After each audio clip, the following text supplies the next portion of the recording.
S designers limited એ S માઇક્રોમેટિક ગ્રુપની flagship company છે, જે પ્રિસિઝન મેટલ વર્કિંગ મશીન ટૂલ્સના ઉત્પાદન, માર્કેટિંગ અને સર્વિસિંગ ક્ષેત્રે કાર્યરત અગ્રણી ભારતીય કંપનીઓનું સંગઠન છે.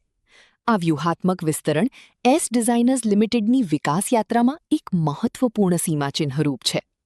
આગામી 5 વર્ષમાં એસ ડિઝાઇનર્સનું આ એકમ વાર્ષિક અંદાજે 3000 ટર્નિંગ મશીનો અને 1000 મશીનિંગ સેન્ટર્સની ઉત્પાદન ક્ષમતા હાંસલ કરવા માટે સજ્જ છે. આ પ્લાન્ટ પ્રાદેશિક વેન્ડર્સના વિકાસ અને કુશળ માનવબળના જોડાણ દ્વારા સ્થાનિકીકરણ પર વિશેષ ભાર મૂકશે. 100 કર્મચારીઓના પ્રારંભિક કાર્યબળ સાથે શરૂ થતો આ પ્લાન્ટ નિર્ધારિત સમયગાળામાં 350 કર્મચારીઓ સુધી વિસ્તરણ પામે તેવી અપેક્ષા છે. નમસ્તે, મારું નામ બિલ શુક્લા છે. હું જોઈન્ટ મેનેજિંગ ડિરેક્ટર છું એસ ડિઝાઇનર્સ લિમિટેડ, જે બેંગ્લોર બેઝડ કંપની છે અને ઇન્ડિયામાં સૌથી મોટી કંપની છે, જે CNC machines, turning centres, CNC milling centres બનાવે છે છેલ્લા 45 યર્સથી. અમે બેંગ્લોર બેઝ છીએ. અમારા બેંગ્લોરમાં 6 થી 7 પ્લાન્ટ છે અને આ અમારો પહેલો પ્લાન્ટ આઉટસાઇડ બેંગ્લોર, ગુજરાતમાં અમે લગાવ્યા છે આજે, જેનું ઇનોગ્રેશન કર્યું છે અને વી આર વેરી પ્રાઉડ કે આજે એનું ઇનોગ્રેશન છે.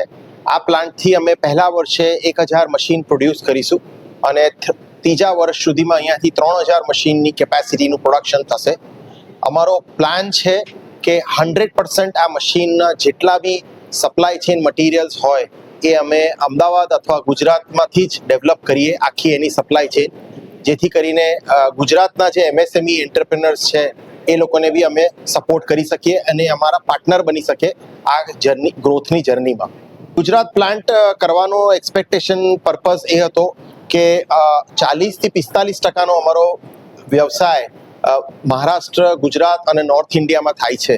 એટલે majority of our customers are from western northern India અને એ કસ્ટમર્સને અમે જલ્દીથી ડિલિવરી આપી શકીએ, કારણ કે માર્કેટમાં હવે બહુ જ ડાયનામિઝમ થઈ ગયું છે અને શોર્ટ નોટિસ પર બધા લોકોને મશીનની ડિલિવરી જોઈતી હોય છે. તો અમે ગુજરાતમાં જો બનાવીએ તો અમે એમને જલ્દીથી ડિલિવરી આપી શકીએ, ટ્રાન્સપોર્ટેશન ટાઈમ કટ થઈ શકે અને પ્રોબેબલી પેકેજિંગ કોસ્ટ બી કમ થાય તો અમે વધારે કોમ્પિટિટિવ થઈને કસ્ટમર્સને ઓફર કરી શકીએ. Good evening, my name is Ramesh. मैं एस डिज़ाइनर्स का मैनेजिंग डायरेक्टर हूँ. जैसे बिल साहब ने अभी बताया, वी स्टार्टेड इन 1979 और 1979 से लेके अब तक 2029 में 50 साल हो गए हमारा.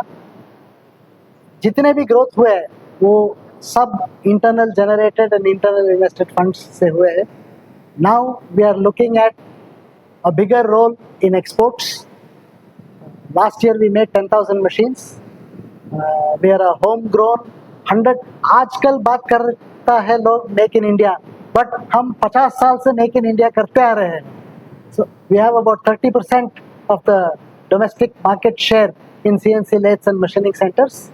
We would like to retain it, grow it. Plus we would also like to grow our exports, which is 7 to 8% right now, to about 25% in the next 5 years.